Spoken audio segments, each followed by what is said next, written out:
എല്ലാവർക്കും നമസ്കാരം. വളരെ വ്യത്യസ്തമായ രീതിയിലുള്ള പൊട്ടാറ്റോ എഗ് കബാബിൻ്റെ റെസിപ്പിയുമായാണ് ഞാൻ ഇന്ന് വന്നിരിക്കുന്നത്. നമുക്കിത് തയ്യാറാക്കാനായിട്ട് ആദ്യം ഒരു ബൗൾ എടുത്ത് വെക്കണം. അതിലേക്ക് ഉരുളൻകിഴങ്ങ് പുഴുങ്ങിയത് സ്ലൈസ് ചെയ്തിടണം. അതായത് ഞാനിവിടെ ഉരുളൻകിഴങ്ങ് 7 എണ്ണം ഉപ്പിട്ട് പുഴുങ്ങി കറക്റ്റാക്കി വെച്ചിട്ടുണ്ട്. ഇത് ഉരുളൻകിഴങ്ങ് പുഴുങ്ങാൻ അറിയാത്തവർക്കായിട്ട് ജസ്റ്റ് ഞാൻ പറഞ്ഞു തരാം. കുക്കറിൽ ഉരുളൻകിഴങ്ങിട്ട് സ്വല്പം ഉപ്പിടുക, അത് മുങ്ങത്തക്ക രീതിയിൽ വെള്ളം ഒഴിച്ചതിന് ശേഷം ഒരു വിസിൽ. അതിന് ശേഷം നമുക്കത് പുറത്തെടുത്തിട്ട് ചെറിയൊരു ചൂടോടുകൂടെ അതിൻ്റെ തൊലിയൊക്കെ നീക്കം ചെയ്യാം. ചെറിയ ഉരുളൻകിഴങ്ങ് ആയതുകൊണ്ട് ഞാൻ 7 എണ്ണമാണ് പുഴുങ്ങി തൊലിയൊക്കെ കളഞ്ഞ് ഇതിലേക്ക് സ്ലൈസ് ചെയ്തിരിക്കുന്നത്. ഇനി നമുക്കിതിലേക്ക് അടുത്തത് വേണ്ടത് മുട്ട പുഴുങ്ങിയതാണ്. മുട്ട പുഴുങ്ങിയതും ഇതുപോലെ തന്നെ നമുക്ക് ചെയ്യാം. ഞാൻ 4 മുട്ട പുഴുങ്ങിയതാണ് ഇങ്ങനെ ചെയ്തിരിക്കുന്നത്. നമ്മൾ 4 മുട്ട എടുത്തിട്ട് അതൊരു പാത്രത്തിലേക്ക് വെച്ച് അതിൽ മുങ്ങത്തക്ക രീതിയിൽ വെള്ളം ഒഴിച്ച് സ്വല്പം ഉപ്പും ആഡ് ചെയ്യണം. എന്നിട്ട് ഫുൾ ഫ്ലെയിമിൽ 10 അല്ലെങ്കിൽ 12 മിനിറ്റ് നേരം കുക്ക് ചെയ്ത് കഴിഞ്ഞാൽ മുട്ട പെട്ടെന്ന് നമുക്ക് വെന്ത് കിട്ടും. അതിനുശേഷം നമുക്കത് തണുത്ത വെള്ളത്തിലേക്ക് മാറ്റാവുന്നതാണ്. എന്നിട്ട് അതിൻ്റെ തൊണ്ടൊക്കെ പൊളിച്ച് കറക്റ്റാക്കി എടുത്തിട്ടുള്ള മുട്ടയാണ്. അത് ഞാനിതിലേക്ക് സ്ലൈസ് ചെയ്ത് കഴിഞ്ഞു. ഇനി ഞാനിതിലേക്ക് 1.5 ടേബിൾ സ്പൂൺ കറിവേപ്പില ചെറുതാക്കി കട്ട് ചെയ്ത് ആഡ് ചെയ്യാണ്. അതിനുശേഷം 1/2 ടേബിൾ സ്പൂൺ പുതിനയിലേത് ചെറുതാക്കി കട്ട് ചെയ്തത് ആഡ് ചെയ്യുന്നുണ്ട്. പിന്നീട് നമുക്ക് 1.5 ടേബിൾ സ്പൂൺ തന്നെ മല്ലിയില ചെറുതാക്കി കട്ട് ചെയ്തതും ആഡ് ചെയ്യാം. പുതിനയില ഓപ്ഷനിലാണ്, താല്പര്യം ഉണ്ടെങ്കിൽ ചെയ്താൽ മതി. ഞാൻ എഗ്ഗ് വെച്ചിട്ടുള്ളതായതുകൊണ്ട് മാത്രമാണ് പുതിനയില ഇടുന്നത്. ഇതിലേക്ക് ഇനി വേണ്ടത് സബോള ഒന്ന് ഫ്രൈ ചെയ്തെടുത്തതാണ്. അതായത് സബോള നമുക്കൊന്ന് നന്നായിട്ട് വറുത്തെടുക്കണം. അത് ജസ്റ്റ് ഒന്ന് നമുക്ക് എങ്ങനെയാണ് വറുത്തെടുക്കണമെന്ന് കാണാൻ നമ്മളൊരു പാൻ വെക്കണം. അത് ചൂടായതിന് ശേഷം അതിലേക്ക് നമുക്ക് ആവശ്യാനുസരണം വെളിച്ചെണ്ണ ആഡ് ചെയ്യാം. നമുക്ക് ഈ വെളിച്ചെണ്ണ പിന്നീടും ഇത് ഫ്രൈ ചെയ്യാനായിട്ട് എടുക്കാം. അതുകൊണ്ട് ഇതിലേക്ക് നമുക്ക് ഇപ്പോൾ ആവശ്യാനുസരണം വെളിച്ചെണ്ണ ആഡ് ചെയ്യാം. 2 ചെറിയ സബോള നൈസാക്കി കട്ട് ചെയ്ത് വെച്ചിട്ടുള്ളതാണിത്. ഇതിലേക്ക് സ്വല്പം ഉപ്പ് ചേർത്തിട്ട് നന്നായിട്ട് മിക്സ് ചെയ്യാം. ഉപ്പ് ചേർത്ത് കഴിഞ്ഞാൽ നമുക്ക് പെട്ടെന്ന് തന്നെ ഫ്രൈ ചെയ്തെടുക്കാനായിട്ട് സാധിക്കും. അതിനാണ് നന്നായിട്ട് ഉപ്പ് ചേർത്തിട്ട് നമ്മൾ ഇങ്ങനെ തിരുമണത്. ഇനി നമുക്ക് വെളിച്ചെണ്ണ ചൂടായിട്ടുണ്ട്. അതിലേക്ക് ആവശ്യാനുസരണം കുറേശ്ശെയായിട്ട് ഈ സബോള ഇട്ട് കൊടുത്ത് നമുക്ക് പെട്ടെന്ന് തന്നെ ഫ്രൈ ചെയ്തെടുക്കാം. അങ്ങനെ നമ്മുടെ സബോളയൊക്കെ ഫ്രൈ ചെയ്ത് കഴിഞ്ഞു. ഇത് ഞാൻ ഉരുളൻകിഴങ്ങ് മുട്ട മിക്സിലേക്ക് ആഡ് ചെയ്യാണ്. ഇതിപ്പോൾ ഇങ്ങനെ ഫ്രൈ ചെയ്തെടുക്കുന്നതിന് പകരം സബോള വാട്ടിയിട്ട് എടുക്കാനും പറ്റും. ഞാൻ ഇങ്ങനെയാണ് കൂടുതൽ ടേസ്റ്റ് ഉള്ളതുകൊണ്ട് ചെയ്തിരിക്കുന്നത്.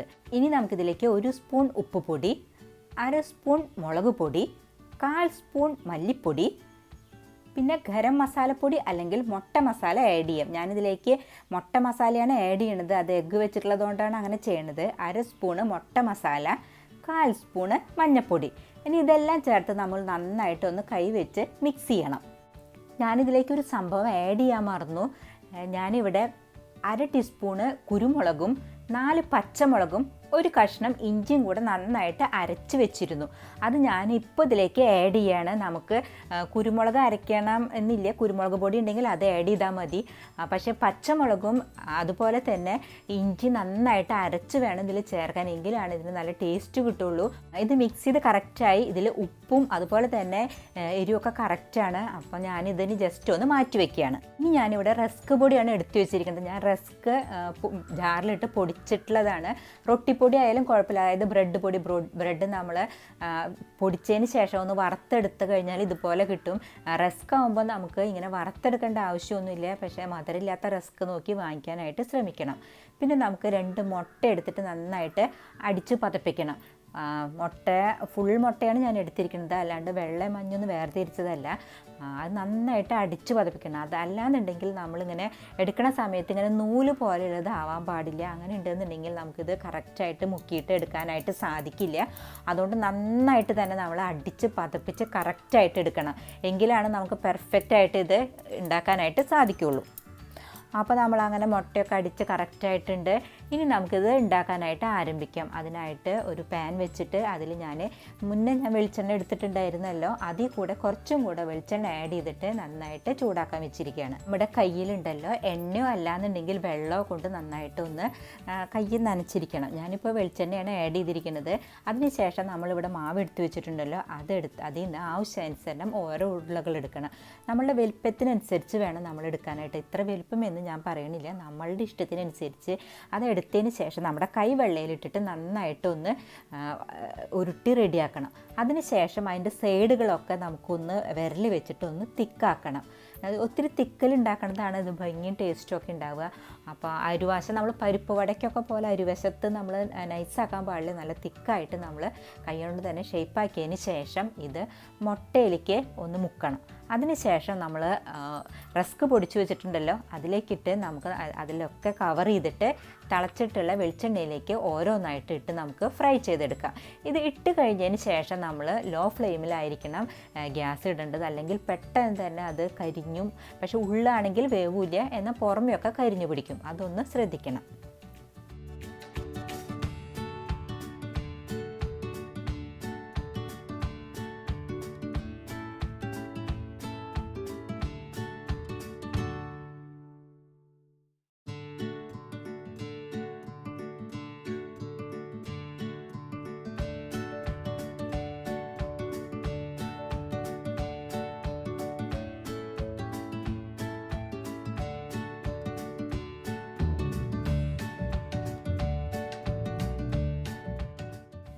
ഇനി നമുക്ക് റൗണ്ട് അല്ലാതെ നീളനായിട്ടുള്ള ഷേപ്പിൽ പെട്ടെന്ന് തന്നെ തയ്യാറാക്കാം. അതിന് സ്വല്പം കൂടെ കൂടുതൽ നമ്മൾ ഇതിന്ന് മാവ് എടുക്കേണ്ടതാണ്.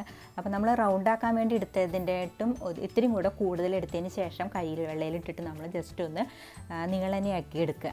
എന്നിട്ട് അതിൻ്റെ അരിയൊക്കെ ഒന്ന് ഷേപ്പ് ചെയ്തതിന് ശേഷം ഇതുപോലെ തന്നെ നമ്മൾ മുട്ട മിക്സിൽ മുക്കിയിട്ട് റൊട്ടി പൊടിയിൽ അപ്ലൈ ചെയ്തിട്ട് നമ്മൾ ഇതിലേക്കിട്ട് ഫ്രൈ ചെയ്തെടുക്കാം. അത് നമുക്ക് രണ്ട് വ്യത്യസ്ത രീതിയിൽ നമുക്ക് തയ്യാറാക്കി എടുക്കാനായിട്ട് സാധിക്കും. അതുപോലെ തന്നെ വളരെ ടേസ്റ്റാണിത്. ഇപ്പം നിങ്ങൾക്ക് ഇങ്ങനെ ചെയ്യാൻ ബുദ്ധിമുട്ടുള്ളവർക്ക് വേറൊരു രീതി ഞാൻ പറഞ്ഞു തരാം. അതായത് നമ്മൾ ഉരുളൻകിഴങ്ങ് നന്നായിട്ട് പുഴുങ്ങി ഉടച്ച് വയ്ക്കുക. പിന്നെ അതുപോലെ തന്നെ മുട്ടയൊക്കെ നമുക്കിതിലേക്ക് പൊടിച്ച് ചേർക്കാം. പിന്നെ ഉള്ളി ഇതുപോലെ തന്നെ ഫ്രൈ ചെയ്തെടുക്കുന്നതിന് പകരമായിട്ട് നിങ്ങൾക്ക് വേണമെങ്കിൽ ഉള്ളിയും ഇഞ്ചി പച്ചമുളക് ഇതെല്ലാം കൂടെ നന്നായിട്ട് മൂപ്പിക്കാം. അതിൻ്റെ കൂടെ മുളക് പൊടി മല്ലിപ്പൊടി എല്ലാം ഇട്ടിട്ട് മൂപ്പിച്ചതിന് ശേഷം മിക്സ് ചെയ്തിട്ടുമാക്കാം. അതിനേക്കാളും ടേസ്റ്റ് കൂടുതലും ഉണ്ടാക്കാൻ എളുപ്പം എനിക്കിതാണ് തോന്നിയത്, അതുകൊണ്ടാണ് ഞാനിത് ചെയ്തത്.